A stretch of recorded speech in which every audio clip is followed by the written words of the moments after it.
محمد صلى الله على محمد صلى الله على Muhammad ya Rabbi sholli wa sallim alaih.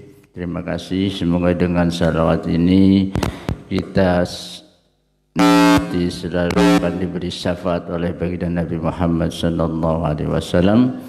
Dari saya gantikan ke Pak Ustadz Imam. Kepadanya kami persilakan. Allahumma sholli ala Muhammad.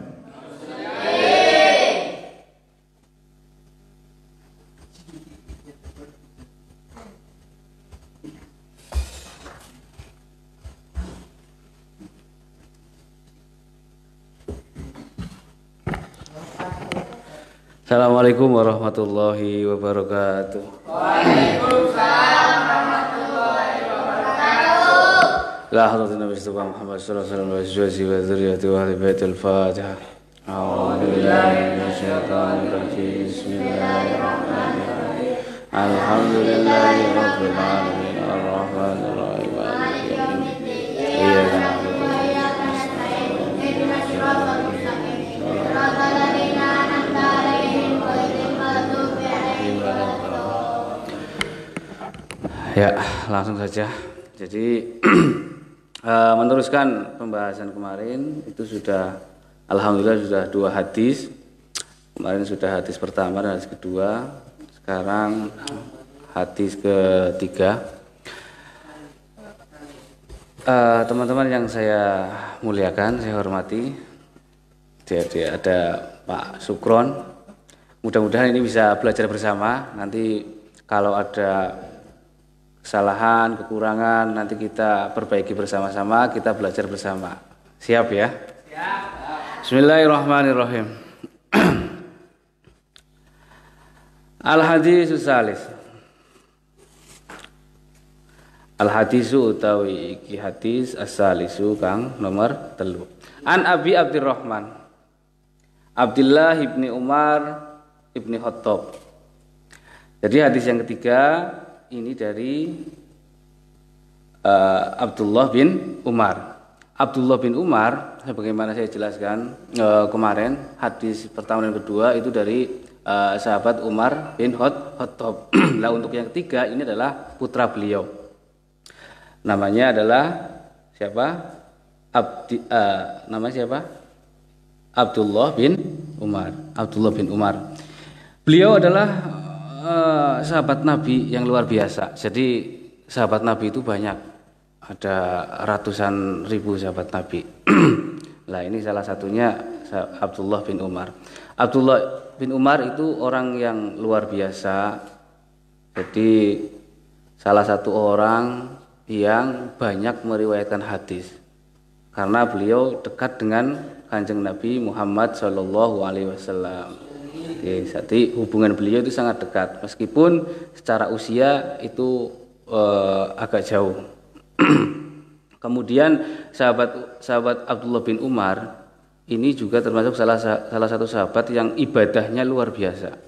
Jadi beliau umrohnya itu dalam hidupnya itu pernah umroh 1000 kali. Jadi umrohnya 1000 kali. Padahal umur beliau itu hanya sampai sekitar 80 sekian, tapi sudah umroh 1000 kali. Lah kita kan ngicipi durung gitu loh. Jadi mudah-mudahan nanti kita bisa umroh lah, bisa umroh bersama. Tuh. Amin. Kemudian beliau juga hajinya 60 kali. Jadi berarti hampir setiap tahun itu haji. Hajinya 60 kali. Ya. Kemudian Abdullah bin Umar itu juga manusia, salah satu orang yang tidak giming dengan jabatan. Jadi setelah bapaknya beliau meninggal, bapaknya siapa? Sahabat Umar, itu mau diangkat sebagai penggantinya, tapi beliau menolak. Ya, kemudian diganti oleh siapa? Utsman bin Affan. Lah, di masa Utsman bin Affan, beliau itu ditunjuk juga sebenarnya menjadi hakim agung, tapi beliau menolak juga. Sampai akhir dari khalifah ada khalifah Ali bin Abi Thalib, beliau mau diangkat menjadi gubernur. Gubernur sekarang dulu seorang gubernur itu melebihi presiden. Karena dulu beliau mau dijadikan salah satu gubernur yang membawai Yordania, Palestina dan sebagainya, tapi beliau menolak juga. Ya. Padahal orangnya pintar, alim, tapi beliau tidak mau. Jadi wirai. Ya, kalau beda zaman sekarang. Kalau zaman sekarang mantan bodoh tapi pengen berkuasa, aneh. Ya, kalau zaman dulu tidak, beliau alim tapi rendah diri. Beliau rendah diri. Tuh sekilas tentang sahabat Abdullah bin Umar. Abdullah bin Umar. Lanjut. Bismillahirrahmanirrahim. Radhiya mugi-mugi ngridoni sapa Allah Gusti Allah anhuma saking karone. Jadi mudah-mudahan diridhoi oleh Allah. Siapa dua orang ini? Kenapa anhuma? Karena yang diridhoi di sini sahabat Umar dan anak beliau Abdullah bin Umar ini. Sami'tu krungu sapa ingsun Rasulullah ing Nabi Muhammad sallallahu alaihi wasallam. Yaqulu ngendika sapa Kanjeng Nabi, Bunyal Islamu ala khamsin. Bunya den bangun apa al Islamu agama Islam ala khamsin ing atas 5. Wis, jadi maksudnya adalah bahwa agama Islam itu kan abstrak. Ada yang pernah melihat Islam atau belum? Islam, anak sing ngurung Islam boleh. Islam kan abstrak, ya. Islam itu abstrak. Artinya abstrak itu berarti ora katon. Islam itu tidak terlihat. Makanya di sini ada perlu tamsil. Tamsil itu permisalan. Tamsil itu permisalan, ya. Misalkan Mas Upong ke uripe ning Arab ora tau weruh, nyung pancerita Mas Upong, Mas Puong, ya. Mas Puong ya Pak, kok ngerti sing arane Anjasmara misalnya iku. Berarti tamsil madakna. Lah kan karena tadi abstrak, karena aduh Mas Puongnya aduh. Lah sekarang Islam itu juga abstrak. Makanya perlu digambarkan. Makanya di sini Bunyal Islam. Islam digambarkan sebagai sebuah bangunan. Tuh. Bunyal Islamu ala khamsin. Jadi Islam dibangun atas dasar 5. Yang pertama syahadati alla ilaha illallah. Yang pertama adalah syahadat. Syahadati alla ilaha illallah wa anna Muhammadur Rasulullah. Yang pertama adalah kita bersyahadat. Syahadat itu apa artinya? Syahadat itu artinya bersaksi. Syahadat itu bersaksi. Bersaksi, mengakui, tunduk atau nurut itu syahadat. Artinya syahadat itu seperti itu. Jadi tunduk. Nah, syahadat kita bersaksi bahwa tidak ada Tuhan selain Gusti Allah. Wa anna Muhammadar Rasulullah. Kemudian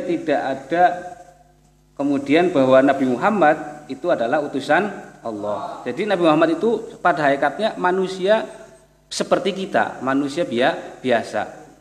Manusia biasa. Cuman beliau itu diangkat menjadi seorang rasul, ya. Lah, syahadat, pengakuan itu tidak hanya dibutuhkan oleh ucapan saja. Orang krungu, Mas. Oh iya, sorry. Jadi pengakuan itu tidak hanya menggunakan lisan. Kemarin saya jelaskan pengakuan itu harus dengan perkataan, berarti mulut. Kemudian dengan hati. Setelah hati kok jadi kemudian menggunakan amal. Kemudian jadi amal soleh di sini. Tuh. Nah, ketika tidak mengakui berarti amalnya tidak menjadi soleh, kan seperti itu. Itu pertama syahadat. Jadi syahadat itu dasar, menjadi dasar. Kalau ibarat bangunan, syahadat itu adalah dasar.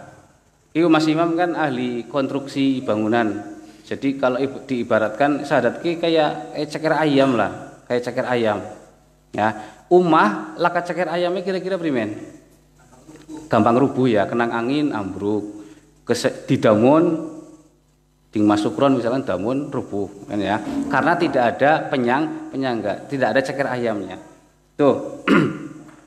Kemudian wa iqamis salat kita juga tidak hanya melakukan tapi mendirikan. Minggu kemarin saya juga jelaskan itu bahwa mendirikan itu berbeda dengan melakukan atau melaksanakan. Kalau sekedar melaksanakan itu gampang. Ya, ora usah wudu, ora usah apa, jengklat-jengklit, rampung, selesai. Itu melakukan. Tapi perintah Allah itu bukan melakukan, tapi mendirikan. Mendirikan itu butuh proses. Makanya banyak orang yang terlihat sholat tapi ternyata dia itu belum sholat karena syarat rukunnya belum terpenuhi. Tuh. Nah, sholat ini diibaratkan kalau dalam sebuah bangunan itu tiang. Kalau tadi itu ceker ayam dasar, ya, kalau ini tiang. Makanya di Madinah itu ada tulisan as-sholatu imaduddin. Sholat adalah tiang agama. Aman aqomaha faqad aqomaddin, waman hadamaha faqad hadamaddin. Jadi ciri utama orang Islam, orang mukmin itu apa? Pasti sembahyang. Jadi misalkan jenengan ketemu wong hebat ya, tapi orang tahu sembahyang, berarti masih perlu dipertanyakan ke wong Islam apa dudu? Karena sembahyang ora. Karena salah satu syarat orang Islam, orang Muslim itu ya pasti melakukan sholat. Melakukan sholat. Paling tidak minimal sholat 5 waktu. Wa ita'iz zakat, kemudian memberi zakat. Ya, zakat itu adalah bagian daripada sedekah. Jadi sedekah itu bentuknya banyak. Ya, jenengan gawe kena kopi nyong nggih, misalkan gawe kena kopi, berarti sedekah. Zakat apa dudu? Ya dudu beda angger zakat. Sedekah nggih melu sedekah. Angger zakat ki ana aturane tertentu, ya, barang tertentu, batas tertentu itu zakat ana aturan. Tapi angger sedekah itu bebas. Sampean ketemu wong kok senyum aja nyengir kok ndelani wong stres. Senyum itu bagian dari ibadah juga karena membuat orang lain menjadi bahagia. Itu sedekah. Nah, zakat paling tidak yang kita kenal itu ada zakat fitrah misalkan, ya, itu kan tertentu, waktunya tertentu, ukurannya juga tertentu, ya. Tapi kalau menyalahi aturan yang sudah ditentukan, ya, berarti itu tidak lagi disebut zakat, tapi disebut sedekah, ya. Lah sedekah itu tatbaul bala, bisa menghilangkan, menunda bala. Jadi misalkan masih numpak motor dong ini pan kecelakaan tapi sedurunge lunga kok sedekah dhisit nain uang duit 1000 ya andilala pan kecelakaan dadi ora sida ya itu sedekah. Kemudian wahajil baiti, kemudian berangkat haji juga tertentu. Jadi sampean dina kieu maring Mekah mana balik ujug-ujug 30 dina wis kaji. Oke, masuk akal apa ora? Kudu wayahe kaji kok kaji. Ya, berarti tidak disebut haji. Disebutnya apa? Umroh kan seperti itu. Kalau haji itu tertentu, waktunya tertentu, tempatnya tertentu, juga harus mampu. Mampu itu banyak. Mampu dari kesehatan, keuangan, keniatan. Itu berarti banyak yang perlu dipikirkan. Kemudian wasaumi Ramadan, yang terakhir adalah puasa pada bulan Ramadan. Puasa kalau diibaratkan bangunan itu sebagai perisai. Perisai itu berarti tameng. Zaman-zaman gemien, zaman-zaman perang film-film barat Romawi, Yunani iki arep perang biasanya anak baju besi ya, baju besi. Soalnya anggar baju besi menungsa anggar ditusuk tangane ki orang langsung mati ana proses, tapi anggar ditusuk ning jantunge langsung mati apa ora? Akeh matine ya, daripada kur tangane tok. Makanya ada baju besi, ada helm besi. Sama menungsa ditembak ndase pasti langsung mati. Beda anggar ditembak sikile ya kan ya. Anggar pengen percobaan ya monggo kowe. Ayam ditembak sikile orang mati ora iki lho. Ana proses berapa hari, malah bisa mari iki lho. Tapi coba dipendung dase langsung mati. Oke ya. Manusia juga seperti itu. Lah, puasa ini adalah tameng atau perisai kita. Ibarat umah ke puasa ke umai ke ana yup-yupe, ana kanopine, ana umai masih mana garasi mobil kan misalkan ana lawange, durung ana lawange ya Mas. Jadi ana garasine. Jadi kemungkinan pan dicolong wong kuwi angel karena anak perisai tadi, anak penjagane. Itu hadis yang ketiga. Ya, langsung al hadisur rabi. Hadis yang keempat, An Abi Abdurrahman Abdullah bin Mas'ud radhiyallahu an. Hadis saking Abdullah bin Mas'ud. Abdullah bin Mas'ud itu juga sahabat Kanjeng Nabi. Malah Kanjeng Nabi sudah dewasa, Abdullah bin Mas'ud itu masih kecil. Perkenalan beliau dengan Kanjeng Nabi itu mengandung banyak hikmah. Jadi waktu itu umurnya sekitar baru 10 tahunan. Beliau lagi ning kandang onta. Jadi Kanjeng Nabi lewat, orang Arab itu dulu wonge eman. Dadi anggar butuh segeblek-gebleke wong Arab iki biasanya anggar njaluk apa-apa dinein. Apalagi yang kaitannya dengan minta air misalkan. Jadi Kanjeng Nabi suatu ketika itu lagi jalan-jalan kehausan, minta susu dari Abdullah bin Mas'ud. Bocah cilik mene nyung lagi ngelake pengen njaluk banyu ana boleh, banyu susu onta. Jere Abdullah bin Mas'ud, ontane lagi lagi kempes susune, ya laka susune. Ya, lagi kempes, ibaratnya wedhusnya lagi laka susune, apa sapine lagi laka isine. Nah, akhirnya Kanjeng Nabi ya wis coba tak cekel. Akhirnya onta tadi dipegang, keluarlah air susu. Lah semenjak itulah kemudian Abdullah bin Mas'ud itu melihat mukjizatnya Kanjeng Nabi, melihat cahaya Kanjeng Nabi. Onta sing laka susune dadi ana susune. Akhirnya ikrar masuk Islam. Makanya ini beliau termasuk as-sabiqunal awalun, masih cilik langsung mlebu Islam di sini ya. Akhirnya beliau itu diusap rambutnya oleh Kanjeng Nabi. Itulah kenapa kita disunahkan untuk mengusap anak kecil. Jadi mas-mas anggaran bocah cilik ya dilus aja ditonyo ndase ya dilus. Itu tanda kasih sayang. Jadi aja diciwit, aja malah ditonyoni kan bahaya melasi. Tuh. Jadi beliau juga salah satu sahabat yang ikut hijrah 2 kali. Hijrah ke Madinah, kemudian hijrah juga ke Ethiopia. Beliau ikut hijrah 2 kali. Jadi ikut hijrah 2 kali dengan Kanjeng Nabi. Lah kita yang tidak pernah ikut hijrah ya selagi kita menjalankan perintah beliau ya kita sama-sama hijrah. Paling tidak pertemuan kemarin saya jelaskan dari hijrah dari sesuatu yang tidak baik menjadi sesuatu yang baik. Dari perilaku yang tidak baik menjadi perilaku yang baik itu juga hijrah. Artis-artis ya ini melu ngaji seperti ini, belajar bersama itu juga termasuk hijrah itu ya. Lanjut. Tadi sampai mana? Radhiyallahu mugi-mugi ridhoni sapa Gusti Allah anhu saking Ibnu Mas'ud. Haddasana qala ngendika sapa Ibnu Mas'ud haddasana Rasulullah sallallahu alaihi wasallam. Jadi para sahabat sedang berkumpul, kemudian Kanjeng Nabi itu berbincang-bincang. Wa huwa shadiqul masduq. Wa huwa utawi Kanjeng Nabi iku shadiqul masduq. Wong sing bener.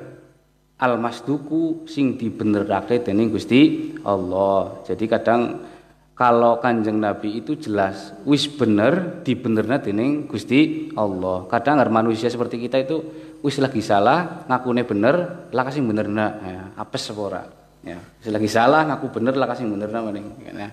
Repot ngakune bener dewek. Ya, itu manusia sekarang. Mudah-mudahan kita terhindar semua dari masalah-masalah seperti itu. Jadi merasa benar sendiri, merasa sok suci sendiri, itu kita jauhi. Inna ahadakum yujma'u khalquhu fi batni ummihi arba'ina yauman nutfatan. Jadi inna ahadakum salah. Jadi kita itu masing-masing dari kita itu yujma'u khalquhu fi batni ummihi. Jadi ning wetenge ibune ki 40 dina. 40 dina berupa banyumani. Banyumani paham nggih? Banyumani. Nah, kita itu ya proses penciptaan Allah menciptakan kita yaitu tadi dari setetes air mani. Kemudian summa yakunu alaqatan mithla dzalik. Kemudian setelah 40 hari lagi menjadi setetes darah. Darah nempel di rahim ibu. Summa yakunu mudghatan. Sawise 40 dina maning dadi segumpal daging misla dzalik ya. Summa yursilu ilaihil malak.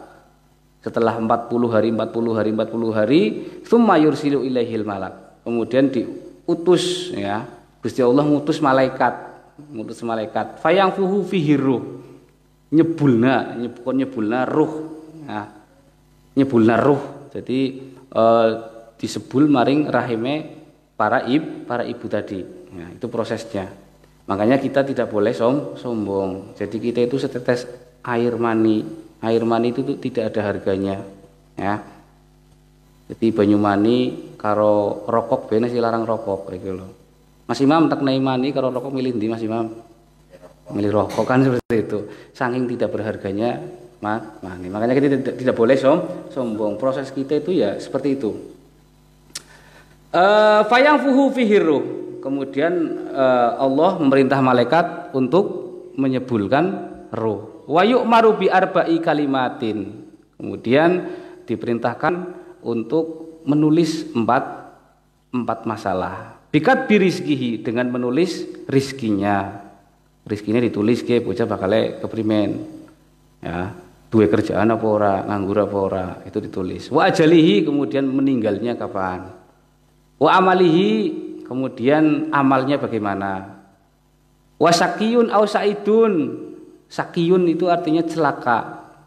Celaka itu sakiyun. Au saidun atau bahagia. Jadi ana wong arane man said berarti wong bahagia. Angger ana wong sakiyun ya. Celaka ya. Au sakiyun au saidun. Jadi dheweke kedepannya dia itu pan bahagia apa pan ora. Tuh. Jadi ini hati-hati memahami hadis ini karena bahaya. Kalau hadis ini disalahpahami, maka yang terjadi adalah orang Islam nggak ada yang bekerja, ya. Karena sudah ditulis rezekine, lah nyontoh rezekine harus ditulis, dadi nyung pan kerja nganggur bae. Ngo teka dewek duite, rokoke teka dewek. Nah, itu tidak boleh. Itu disalahpahami. Makanya dalam hal ini beberapa ulama itu pecah pemahamannya. Pahamannya pecah jadi dua pertama. Ada yang namanya Jabariyah. Jabariyah ki pasrah wonge. Jadi pemahaman pasrah. Pokoke nyumpan mangan orang mangan, pokoke nyuning kamar bae. Jadi mbuh karepe Gusti Allah pokoke lah.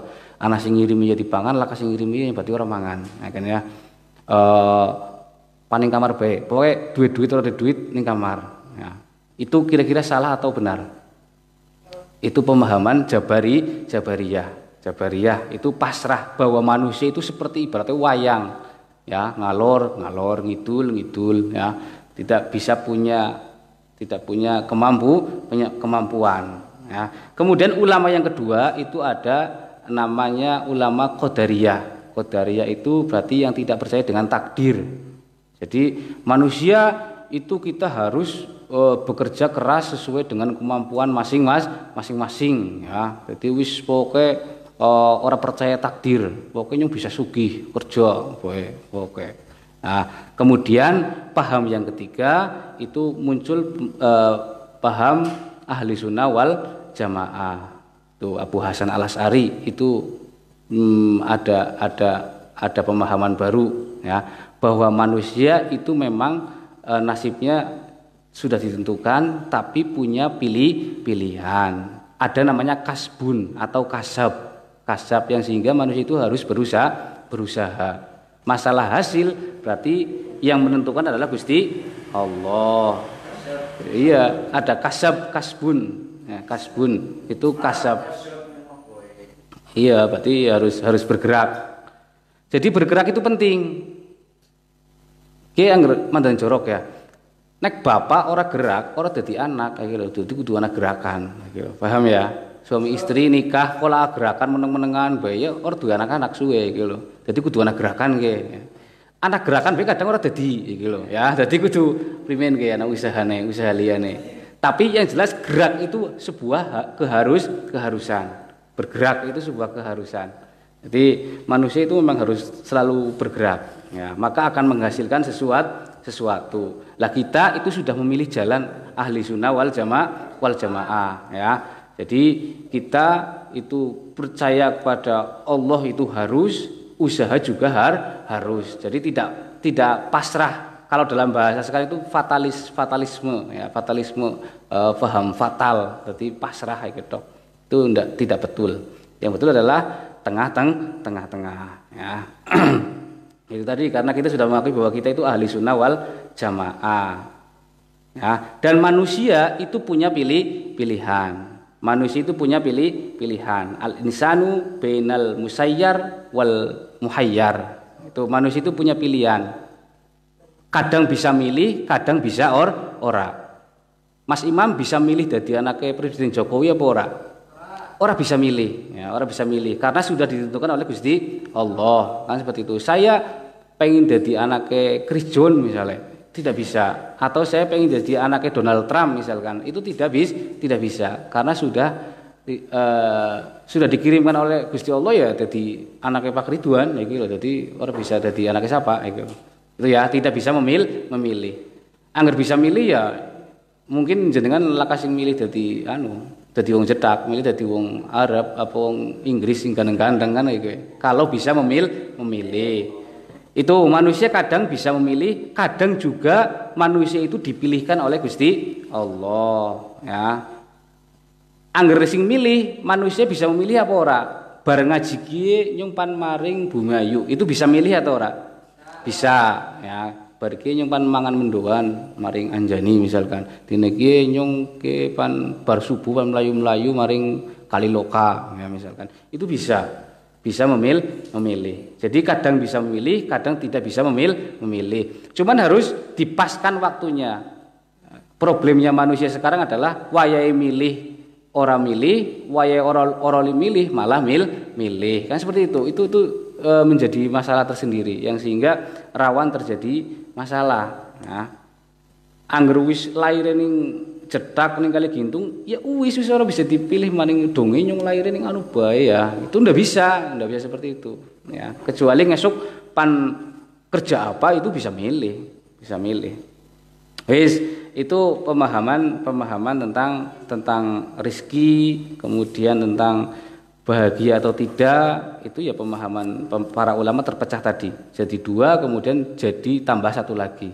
Ada yang pertama jadi Qadariyah, kemudian jadi Jabariyah, yang ketiga tengah-tengah ahli sunnah wal jamaah. Jadi ahli sunnah wal jamaah itu tengah-tengah. Makanya perlu diperhatikan. Bismillahirrahmanirrahim. Fa wallahi maka demi Allah, alladzi la ilaha ghairuhu. Tidak ada Tuhan selain Allah, maksudnya seperti itu. Inna ahadakum la ya'malu bi amali ahil jannah. Sesungguhnya masing-masing dari kita layak malu bi amali jannah, kita beramal seperti amalnya orang ahli surga. Amalnya orang ahli surga itu apa? Senang sedekah, senang sembahyang, apik karo wong liya, apik karo lingkungan. Itu amalannya ahli surga. Ahli surga. Ya, di ahli surga itu amalannya baik, apik karo wong dan sebagainya. Hatta ma yakunu bainahu wa bainaha illa dziraun. Wis beramal ahli surga, apik men kaya kowe, sedelat maning mlebu surga. Hatta yakunu bainahu wa bainaha illa dziraun. Maring surga niki gari sediro maning. Sediro itu sepira? Sediro itu ukurannya sekitar kurang lebih 45 cm. 45 cm ki sampean sing dewasa, sing pergelangan tangan sampai ujung jari tengah ke satu ziro. Satu ziro itu bahasa India sebenarnya. Bahasa India satu ziro. Kowe enggal mlebu surga garis cuwil maning ya. Tapi wis tertulis ning kono mlebu ahli neraka. Akhirnya mlebu neraka. Kira-kira rugi apa ora? Ya, ibadah kentang-kentang ujug-ujug wis tertulis, wis dicap ahli neraka. Akhirnya mlebu neraka.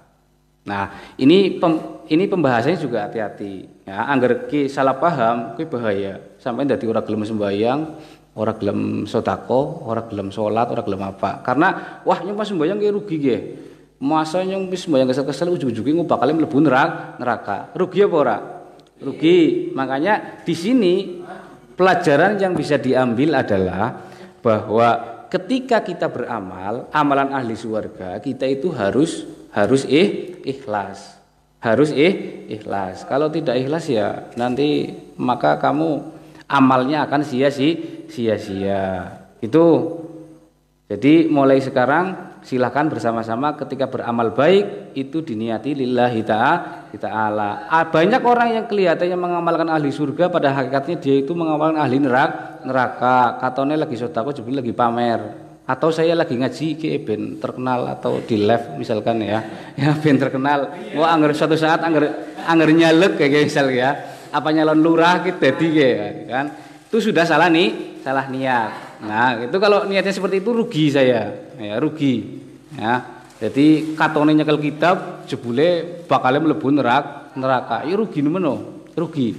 Makanya dari awal saya niati kita itu belajar bersama. Yang sehingga nanti ketika ada kesalahan ya kita koreksi bersama-sama, kemudian kita mencapai kesuksesan bersama-sama. Harapan saya seperti itu. Kemudian yang terakhir, wa inna ahadakum layak malu bi amalil ahlin nar hatta ma yakunu bainahu wa bainaha illa dziraun fayasbiqu alaihil kitab fayak malu bi amalil ahlil jannah fayadkhuluha. Jadi anak wong beramal ahli neraka, mabok ngeldina, judi ngeldina, ngadu ayam ngeldina, ngadu darah ngeldina, ngadu wong ya ngeldina ya. Kan ahli neraka kabeh amalan kowe. Nipune iya, nggoroine iya, ngapusine iya, kabeh wis selingkuhe iya kan ya. Maboke iya. Kira-kira pantasnya neraka apa surga? Pantasnya neraka. Kan amalannya amalan neraka kabeh. Fayasbiqu alaihil kitab fayak malu bi amalin ahlil jannah fayadkhuluha. Kok ndilalah ujug-ujug pan mlebu neraka garis cuil maning ya. Illa dziraun fayasbiqu alaihil kitab. Ujug-ujug dia beramal ahli surga, kemudian masuk surga. Ini pelajarannya apa? Pelajarannya jadi jangan salah paham. Mau salah paham Mas Imam bariki langsung selingkuh, ngadu ayam, judi. Ujug-ujug kayak gue, wah nyung bakal mlebu surga iki. Bukan seperti itu. Artinya sejelek-jeleknya manusia itu punya satu pintu untuk taubat. Paham ya? Jadi amalannya katone ora apik kabeh. Tapi jebule di akhir hayatnya ya ternyata dia bertaubat. Akhirnya masuk surga. Fayadkhuluha, maka masuk surga. Rawahu wis ngriatake hadis sapa Al-Bukhari, Imam Bukhari wa Muslimun lan Imam Muslim. Jadi intinya garis besarnya hadis yang terakhir ini bahwa kita itu tidak bisa beramal apik kemudian niatnya pamer. Kita juga tidak bisa berbuat jelek kemudian ngecap wong liya itu seakan-akan bukan ahli surga. Jadi kita harus husnudon. Sejelek-jeleknya wong itu dia bisa kembali bertobat kemudian bisa masuk surga. Itu hal yang mungkin bagi Gusti Allah. Makanya aja ngecap elek maring wong-wong sing katone ora apik. Karena suatu saat bisa jadi dia lebih bagus daripada kita. Sing katone apik ahli jannah ibadah terus jebule karena pamer. Kan seperti itu kan rugi sekali.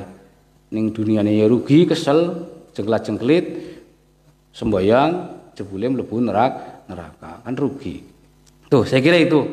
Kemudian untuk selanjutnya silakan barangkali ada pertanyaan atau sesuatu yang perlu kita diskusikan ya. Kita selesaikan bersama-sama. Ada pertanyaan? Silakan.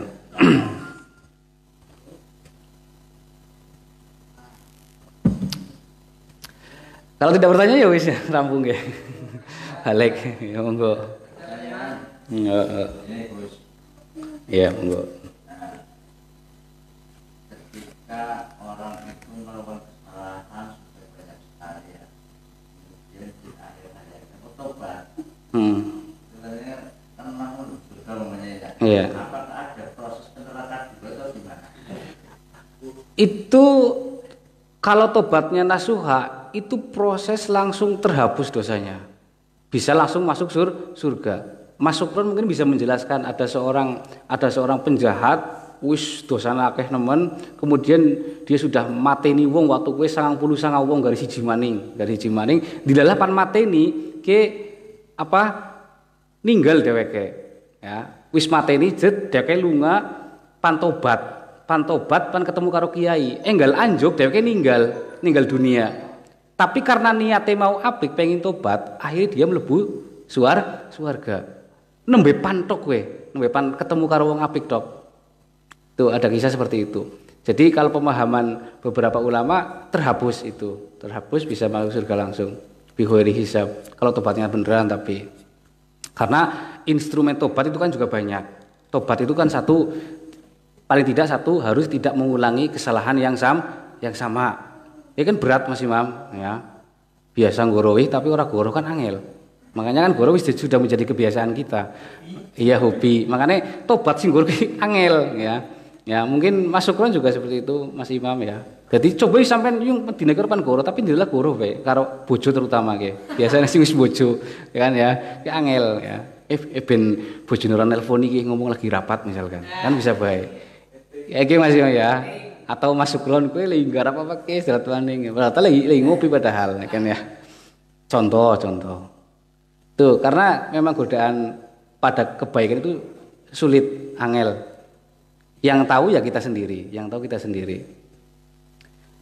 Tuh Mas Imam. Langsung suara berarti ya. Iya, mudah-mudahan seperti itu langsung. Iya, angger ngalami tobat, ya. Angger ngalami tobat ujuk-ujuk berarti guru sempet tobat ketabrak ayam mati. Kan bisa baik. Kan bisa saja terjadi. Ya. Makanya tobat yang paling tepat itu kapan? Ya saiki, ya. Karena kita ndak tahu habis ini saya meninggal atau enggak kan saya ndak tahu. Ujuk-ujuk berke maling di jebul ninggal ujuk-ujuk kayak gitu. Apalagi udut ninggal ujuk-ujuk kan bisa bae. Ya. Karena kita ndak tahu. Apalagi di zaman-zaman virus corona kayak wong ninggal dadak ya kan ya. Para ulama-ulama itu banyak sekali yang meninggal. Terakhir saya Ali Jaber itu meninggal dunia. Padahal kan orang pantas meninggal. Wonge kuat dhuwur gagah kan. Peninggal ya. Logikanya kan kudune sing tuying-tuying kaya nyong dong ngene iki lho. Nah, itu luar biasa. Berarti memang sudah waktunya kan seperti itu.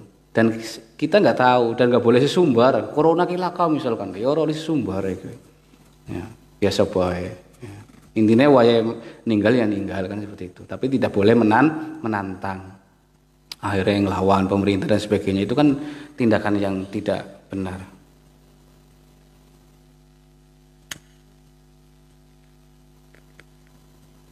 Monggo Mas Sukron bantu jawab lah Mas Sukron lah, monggo lah. Karena beliau lebih alim daripada saya kan seperti itu. Iya saya yakin, Mas luar biasa. Kalau ini kan saya kan dablongan nggih bener ya. Jadi ngapurane nggih ya kan ya. Iya, monggo gitu. Nah, kali Mas Ustadz Sukron bisa menjawab ya lebih bagus. Malah saya bisa belajar berarti kan seperti itu.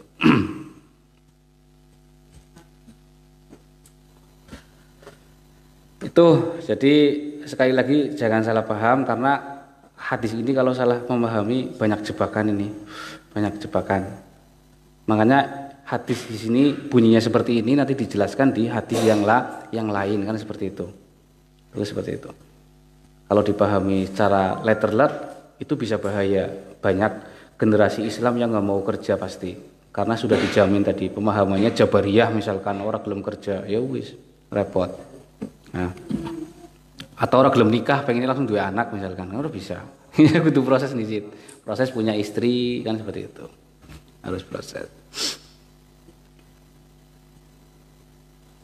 Ada lagi? Tentang ini memang Enggak. tentang setiap manusia kan sudah ditentukan rezekinya. Iya. Ditentukan apa namanya dengan Iya. Nah, sebagai orang awam itu kadang jadi kepikiran ya mungkin di kehidupan setiap hari ya udahlah hidup dari apa yang terbaik. Tapi di sisi lain kalau lagi dia merenung sibuk ini. Iya. Nanti kayaknya menolak adil. Ini untuk memantapkan itulah memang iya. manusia hidup itu kan pasti ada visi misi, ada cita-cita kan seperti itu, ada keinginan, pengen duwe bojo ayu, pengen duwe omah gede, pengen jadi presiden, pengen jadi duwe pabrik. Tapi kan itu tidak bisa bim salah bim, kan ya, harus ada proses. Jadi jenengan sekarang sedang mengalami ideologi Jabariyah, kan ya. Jadi misalkan suatu ketika wah rezeki wis ditulis di Gusti Allah ya, berarti nyung gari nganggur bela, kayaknya bakal teka dewek ya. Kadang ngalami seperti itu. Pan ngoyo-ngoyo kayak apa, pan sugi pan melat kan seperti itu biasanya di orang-orang kita. Tapi pada hakikatnya apapun yang terjadi, proses itu penting. Saya bilang tadi pergerakan itu penting, ya. Bahkan sekelas suami istri saja kalau tidak bergerak itu tidak akan punya anak. Ya, apalagi masalah pekerjaan. Berarti harus diupayakan, Mas, harus diupayakan, ya. Karena kita di sini kan umurnya masih di bawah 30 semua ya. Mas Imam masih 17 tahun, guys. Mas Sukron 12 tahun. Kan generasi penerus. Ya. Kita harus yakin bahwa generasi ke depan itu kita yang mimpin. Kita yang mimpin. Wis lah oke. Kamu kalau lihat sampel benda dewek, misalkan saya ini lurakan Mas Bais ya. Mas Bais kan pernah seperti ente gemien umure ya, pernah semono iki lho. Ya, ujung-ujung saya jadi lurah ya kan. Berarti kan kita jadi pemimpin, beliau jadi pemimpin. Orang kecil dulu sekarang menjadi orang besar sekarang. Dan jenengan juga seperti itu. Sekarang katone playat ning kebon galtina. Tapi kalau sudah punya visi misi, punya pergerakan, ya tidak mustahil malah bisa ngantini Jokowi kan gue. Itu hal yang mungkin di dunia, hal yang mungkin. Jadi semangat. Nah, makanya manusia itu dibekali oleh keinginan atau cita-cita. Kalau cita-citanya jadi apa? Jadi dokter. Ya berarti kudu sekolah sing rajin, masuk kuliah kedokteran. Kan seperti itu. Akhirnya jadi dokter. Kan seperti itu. Pengen dari dokter kuliah ning teknik elektro misalkan. Ya bakal anjuk kayak gitu loh. Sing ngobati apa kayak gitu loh, ora anjuk ya. Jadi harus berjalan sesuai dengan visi misinya. Nyong pengen duwe bengkel, berarti nyong kudu nggaldina utak-utak apa motor rusak, busi gosong, kabel rusak ya. Suwe-suwe menjadi bisa. Itu ya, custom make all something easy. Jadi kebiasaan itu membuat segalanya menjadi mudah. Ya, ade anggar biasa ke dilakukan terus-menerus maka bisa menjadi suatu hal yang luar biasa. Tuh, nggal dina ngopi benyong misalkan dia suwe-suwe ya kebal kopi kan ya kebal kopi. Anggar wong ora biasa ngopi ora bisa turu, wah nyunta setremos turu bae ya kan ya, turu bae karena wis kebal karena wis sudah terbiasa. Lah kalau sudah terbiasa itu menjadi mudah, Mas. Ya kan ya. Sampai terbiasa usaha ngoleh duit sedina target sedina 10.000 terus seperti itu. Maka itu menjadi kekuatan, ya, terus dilatih terus. Tuh. Saya kira itu, Mas. Barangkali ada jawaban tambahan silahkan, Mas Sukron, Mas Imam. Tuh. Jadi ideologinya dirubah, Mas, menjadi Ahlussunnah wal Jamaah tadi, aja Jabariyah, aja Qadariyah. Qadariyah kuwi fatal maning. Jadi tidak percaya dengan takdir. Orang percaya takdir ki berarti pokoke nyong urip ki angger apik ya sing nyong, ora apik ya sing nyong iku. Iku salah ya. Itu menafikan adanya kekuatan Gusti Allah, kan seperti itu. Jadi mengesampingkan Gusti Allah itu salah. Makanya kita harus pahamnya yaitu Abu Hasan Al-Asy'ari tadi, tengah-tengah. Kita usaha juga berdoa, percaya bahwa selagi ada usaha maka masih ada harapan hasil. Beda dengan yang tidak usaha sama sekali. Ya, masa ngarepna hasil orang mungkin. Kamu berdoa ujuk-ujuk tiba duitnya sing langit recehan kabeh kan langsung mati kone. Jadi langsung meninggal loh ya. Tuh, jadi harus ada proses kerja. Iya, Mas, husnudon. Jadi sejelek apapun, Mas, manusia ki pasti ada sifat apike. Tapi seapik apapun wong ana jeleke. Paham ya? Itu hal sing pasti ya. Sampeyan ngolet kesalahan nyong ya akeh nemen. Cuman kan nasi ditutup di Gusti Allah ya kan ya. Tapi ya kurang kerjaan, maksudnya kesalahannya digoleti. Sama nyong ya ngerti Mas Imam salah akeh, tapi kan nyong kurang kerjaan, maksudnya golek salah imam ki apa diteliti ya kurang kerjaan temen gitu. Lebih baik mencari kesalahan diri sendiri daripada kesalahan orang lain kan gitu. Sehingga nanti kamu hidupnya lebih tenang. Kayak ibu-ibu ini nyong ngajarin ibu-ibu bahwa musuh terbesar manusia adalah dirinya sendiri. Musuhnya kok dudu tanggane, Mam.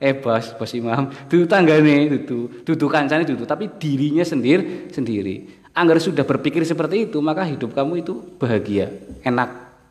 Ya, karena musuhnya nyong ki awake dhewe iki lho. Silahkan mau berkompromi atau tidak dengan dirimu sendiri ya, pilihan, kan seperti itu. Pilihan. Jadi enak. Jadi laka husnudun mari wong liya. Ya, orang curiga mari wong liya karena tidak mau tahu urusan orang lain. Itu saya kira yang membuat salah satu umur seseorang menjadi lebih panjang, kan seperti itu. Umurnya panjang karena orang ngurusi urusannya wong liya gitu. Itu Bang Imam. Jadi untuk yang sekarang masih berjalan di jalan amal-amal neraka ya santai boy. Tapi tobat, padahal tobatnya ya kudu siap-siap kudu saiki ya. Menunggu esok durung karuan masih urip soalnya kan seperti itu. Nah, tidak ada jaminan besok masih hidup. Nah, karena kita tidak tahu meninggalnya kapan. Mudah-mudahan umurnya panjang kan seperti itu, amalnya baik. Kepanjangan ya ora baik kan seperti itu. Panjangan ya melasi. Tuh. Iya rekasa pan wis laka batire lah. Pan medang ngopi wis ora pantes iki lho. Batire wis mati kabeh misalkan. Ora enak iki lho. Mas Upong jujuk umurnya sampai 150 kan bingung. Laka batire imam wis mati. Terus Pak Ike misalkan Pak Ike wis ning endi wis almarhum kan ya. Nyong wis ning endi wis ninggal ya. Jujuk nasi urip dhewe kan bingung ya. Bingung. Pan ngopi karo sapa iku lho. Ya kan. Itu makanya umur ya secukupnya baik. Sing penting awake sehat. Tuh. Ya mumbatir lah iya bener. Ya mumbatir enak.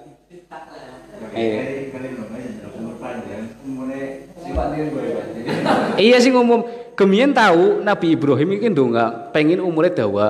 Baranu weruh wong tua mangan anggur angel ora bisa dianu jebule akhirnya ya Allah dongane di cancel bae ora sidalah aja kedawan umure iki. Jadi karena sengsara anggar ketuanan iki. Jere le ngaji ning YouTube e kuwe. Begitu, jangan terlalu panjang.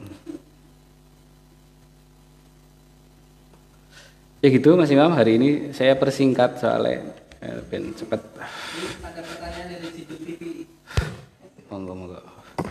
Mas Kais Indi ya, saparane? Syukur apa ya? Syukur. Oh, balik. Iya. Monggo Mas. Gus, ada pertanyaan dari akun dan Mas Apri.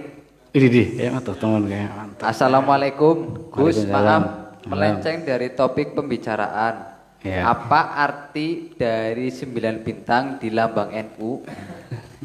Salam Cidudur Semarang. Wah iya men kayak harusnya yang bisa menjawab itu Gus Paik sebenarnya. Beliau aktivis NU, nek nyong dudu aktivis NU kayak repot kayak. Iya ketua harus bisa menjelaskan itu. Kalau saya kan aktif be ora ini gue. Bahkan yang ngajirin jidut gue karena gue masih imam gue diliri masih ngene. 9 bintang, monggo Mas Ustaz Sukron bisa menjelaskan. Game ini ram ini kayak gini. 9 bintang. Ya. Bintang dalam lambang NU.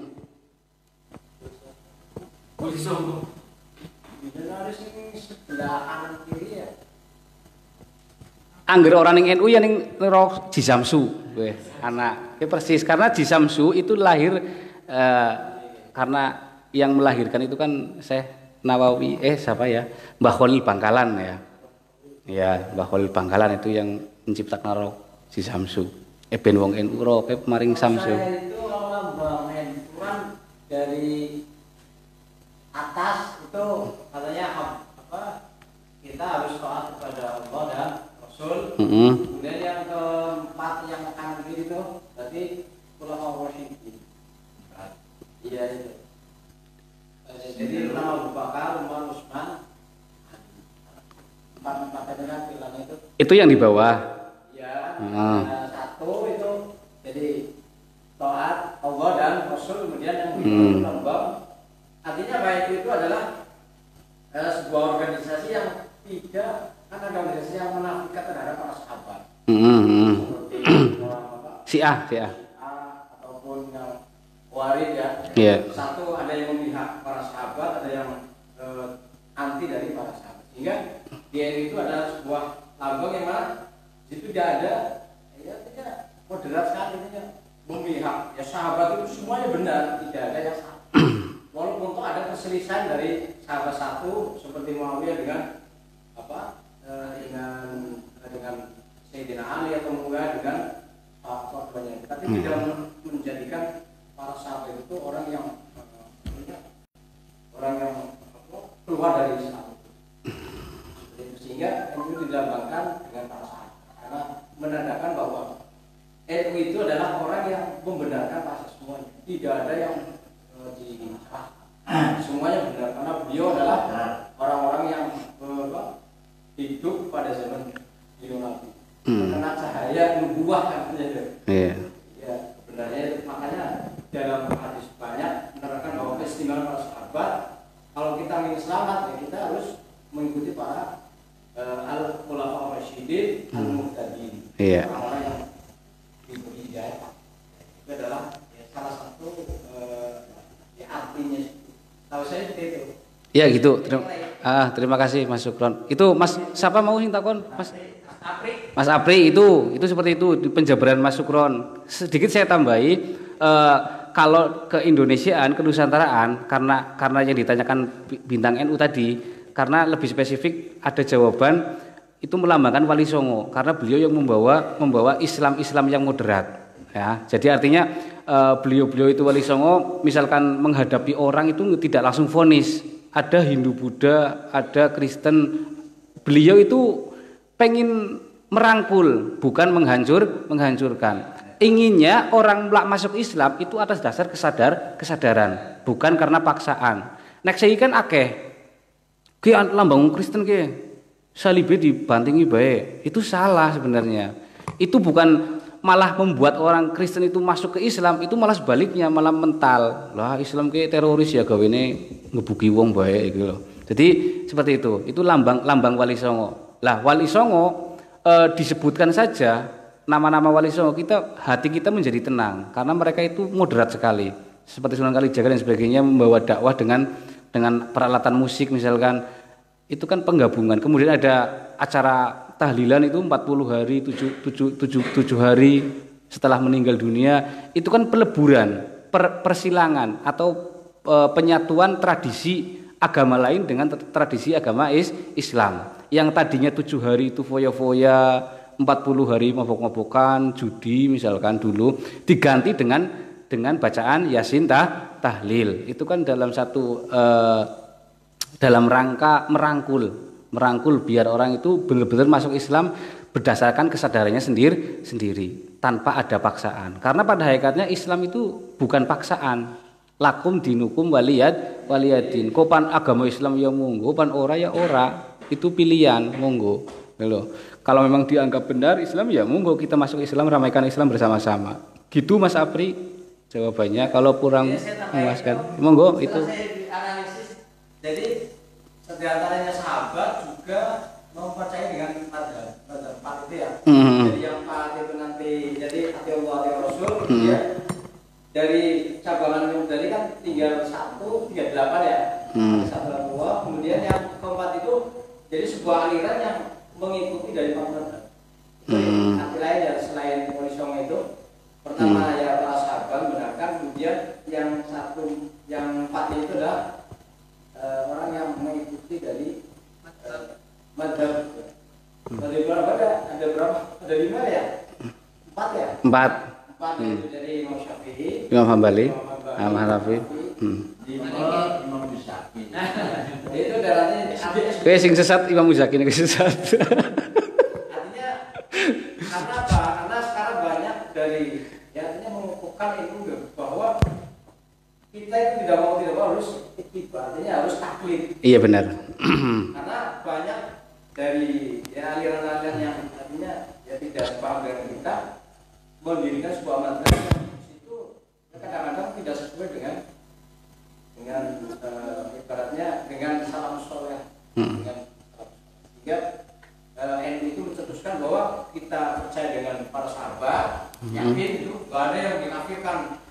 Kan banyak sebenarnya yang ciri itu adalah orang yang imam mazhab.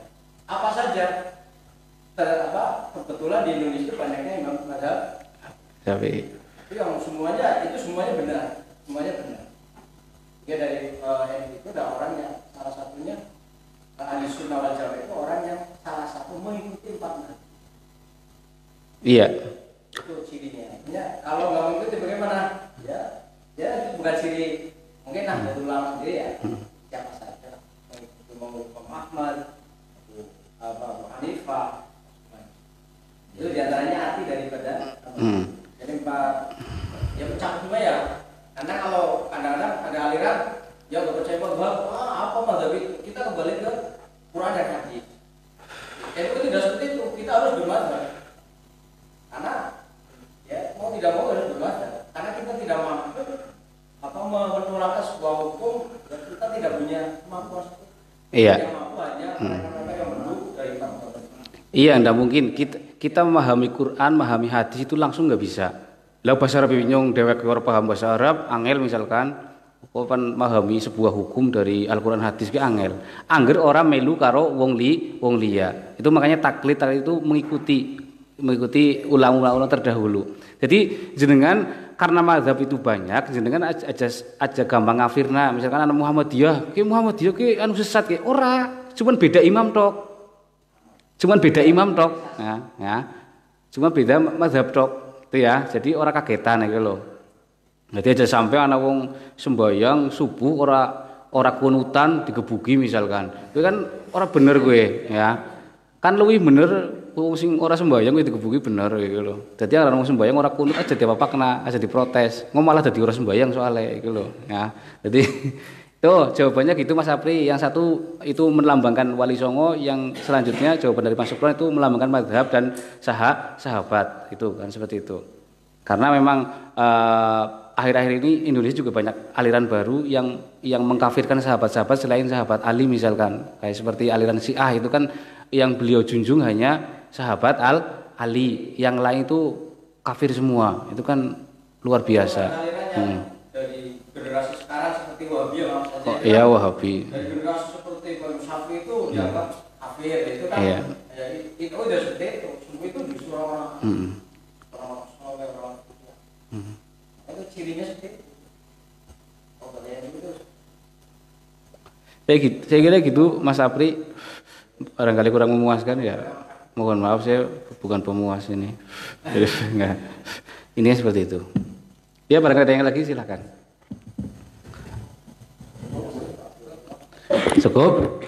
Ya, dari awal sampai akhir saya mohon maaf barangkali ada ucapan yang saya kurang berkenan. Siapapun yang ada di sini barangkali merasa tersinggung dan sebagainya, tapi tidak ada niatan untuk itu. Juga untuk para pemirsa semua Jiduder yang ada di Nusantara atau maupun yang di belahan dunia, di Atlantik, ya Mesir atau di mana gitu ya. Saya mohon maaf, tidak ada unsur untuk menyakiti siapapun, tapi yang jelas kita belajar bersama. Kalau tidak terima ya marani-maring jidut. Mas Imam siap bertanggung jawab gue. Kan seperti itu. Kalau Mas Puong gue siap gue. Ya jadi saya pribadi mohon maaf sebesar-besarnya. Wabillahi taufiq wal hidayah. Assalamualaikum warahmatullahi wabarakatuh. Waalaikumsalam. سعدنا في الدنيا فوزنا في الأخرى بخادجة الكبرى وفاطمة الزهراء سعدنا في الدنيا فوزنا في الأخرى بخادجة الكبرى وفاطمة الزهراء بخادجة الكبرى وفاطمة الزهراء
لكم بأدرى